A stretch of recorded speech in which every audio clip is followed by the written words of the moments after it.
গণভোটকে মানছেন না, নির্বাচনকে মানছেন, তাহলে কি দাঁড়ালো? যারা গণভোটকে মানেন না, একই দিনে তো গণভোট হলো, একই দিনে নির্বাচন হলো। আপনি যদি গণভোটকে অসাংবিধানিক বলেন, তাহলে নির্বাচনকে কি বলবেন? নির্বাচনকেও বলতে হবে আপনাকে অসাংবিধানিক। আপনি একটাকে নিবেন, আরেকটাকে নিবেন না, এই দ্বৈত চরিত্র তো চলতে পারবে না সংবিধানে। সাংবিধানিকতার দোহাই যদি দিতেই হয়, তাহলে ভালো করে দেন। বিগত 16 মাসে 18 মাসে যা কিছু হয়েছে সব কিছু আন্ডান করে দেন। তা যদি করেন করেন, যা যদি করতে চান করেন, একটা গণ অভ্যুত্থানকে যদি ফয়েল করতে চান করেন, একটা বিপ্লবকে যদি নষ্ট করতে চান করেন, কিন্তু তা না করে আপনি নিজের পছন্দ মতো গণভোটের রায় বিরুদ্ধে গেছে তাই এটা মানি না, আর নির্বাচনের রায় পক্ষে গেছে তাই এটা মানি, এটা হবে এই গণ অভ্যুত্থানে যারা জীবন দিয়েছে, শহীদ হয়েছে, পঙ্গু হয়েছে, তাদের প্রতি একটা উপহাস। আমরা মনে করি আদালত এখানে ইন্টারফেয়ার করবেন না, এটা আদালতের সাবজেক্ট ম্যাটার না। পৃথিবীর ইতিহাসে কোনো গণবিপ্লব আদালত ডিসাইড করে নাই।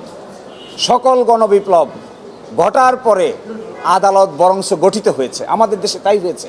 আপনি দেখবেন দুই তরফায় হাইকোর্টের বিচারক নিয়োগ হয়েছে। 5ই আগস্ট না ঘটলে দুই তরফায় নতুন আইন করে যে হাইকোর্টের বিচারক নিয়োগ করেছে তার নিয়োগ করাও সম্ভব ছিল না। আর সেই আইনে নিয়োগপ্রাপ্ত হয়ে এখন যদি আমরা সেই ঘটনাকেই অস্বীকার করি, তাহলে অনেকটা নিজের বিরুদ্ধে নিজে বক্তৃতা দেওয়ার শামিল হবে। ফলে আমরা এই কথাই বলেছি, আগামীকালকে আদেশের জন্য রেখেছেন। আমি প্রত্যাশা করব বাংলাদেশের কোর্ট এই ধরনের গণ অভ্যুত্থানের সাবজেক্ট ম্যাটার নিয়ে জুডিশিয়াল বিচারের জায়গায় অবতীর্ণ হবেন না। আদালতের কাঁধে বন্দুক রেখে বাকি কাজ করতে চাচ্ছেন। আমরা বলেছি এটি সম্পূর্ণরূপে আত্মঘাতী পদক্ষেপ।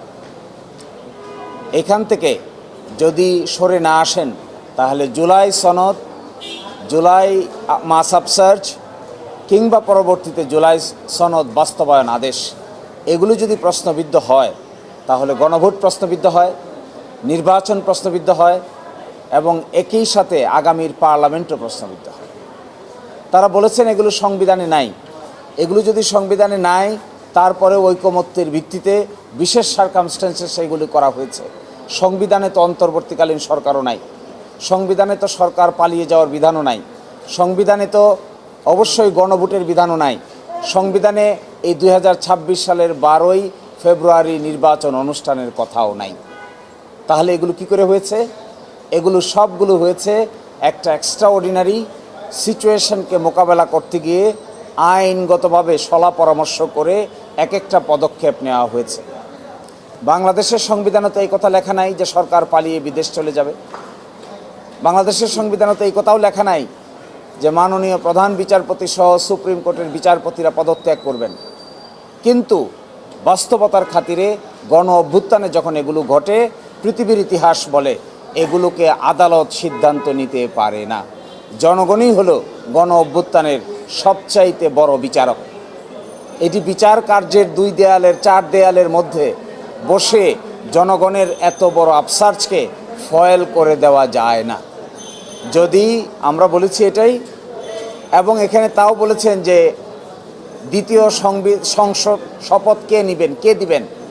এই আইনের 8 ধারায় বলা আছে দ্বিতীয় শপথ তিনিই দিবেন, যিনি সংসদ সদস্যদের শপথ দিবেন তিনিই দিবেন। অর্থাৎ প্রধান নির্বাচন কমিশনার দিয়েছেন, এখানেও প্রধান নির্বাচন কমিশনার দিবেন। স্পষ্ট আইনের বিধানকে ওনারা এখন এসে বলছেন এগুলো অসাংবিধানিক। এগুলো যদি অসাংবিধানিক হয়, তাহলে হয়তো তারা ক্যালকুলেট করতে পারছেন না নির্বাচনও কিন্তু অসাংবিধানিক হবে। এটা যদি অসাংবিধানিক হয়, তাহলে মধ্য রাস্তায় এসে গণভোট যে করা হলো এটাও অসাংবিধানিক হবে। এই উপহাস কোনো রাজনৈতিক দল, কোনো ব্যক্তি, কোনো কোর্ট, কোনো আদালত কারো পক্ষেই করা উচিত নয়। জনগণের ইচ্ছা প্রকাশিত হয়েছে 5 তারিখে, 6 তারিখে, 7 তারিখে, 8 তারিখে না সরকার হয়েছে, তার আগে তো সরকার ছিল না, এ দেশকে পরিচালনা করেছে।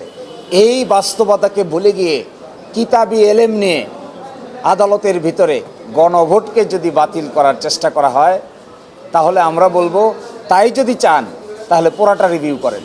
12 তারিখে সংসদ বসছে, সংসদ ঠিক করবে কোনটা থাকবে কোনটা থাকবে না। সংসদ ঠিক করবে কোন অংশ 2/3 মেজরিটিতে পাশ করবে, কোনটা পাশ করবে না। আদালতের কাজ কি? আদালত ঠিক করবে? আদালত বলতে পারবে এটা যে জুলাই অভ্যুত্থান ঠিক না বেঠিক? আদালত বলতে পারে এই কথা গণ অভ্যুত্থান ঠিক না বেঠিক, আদালত বলতে পারে এই কথা জুলাই বাস্তবায়ন আদেশ ঠিক না বেঠিক। এটা তো আদালতের সাবজেক্ট ম্যাটার না। আদালতের সাবজেক্ট ম্যাটার না হয়ে এটি subject matter of the parliament. কিন্তু পার্লামেন্টের জন্য আগামী 10 দিন সময় অপেক্ষা করার মতো ধৈর্য দেখাইতে পারছেন না। আমরা মনে করি নিশ্চয়ই এর পিছনে একটা গভীর এজেন্ডা লুকিয়ে আছে, যেখানে 10 দিন সহ্য করার মতো ধৈর্য আপনাদের নাই। তো আমাদের সাবমিশন হলো, বর্তমান সংবিধান তো সংবিধানের মতোই আছে। জুলাই অভ্যুত্থানের রক্ষককে আমি আপনি না আদালতও। জুলাই অভ্যুত্থানের অংশ হিসেবে যারা নিয়োগপ্রাপ্ত হয়েছেন তাদের কাজ কি? জুলাই অভ্যুত্থানের অংশ হিসেবে যে নির্বাচন হয়েছে তাদের কাজ কি? জুলাই অভ্যুত্থানের অংশ হিসেবে যে সরকার গঠিত হয়েছে তাদের কাজ কি? জুলাই অভ্যুত্থানের অংশ হিসেবে যে গণভোট হয়েছে তার রেজাল্ট কি? যদি আপনি এই অংশটুকুকে অস্বীকার করেন আর নিজের মতো করে পছন্দ মতো সাজান, তাহলে বলেন সাহস করে যে 2026 সালের 12ই ফেব্রুয়ারি নির্বাচন যেহেতু সংবিধানে ছিল না, আমরা সেই নির্বাচনও মানি না, সেটাই বলেন। সেটা তো বলতে পারছেন না।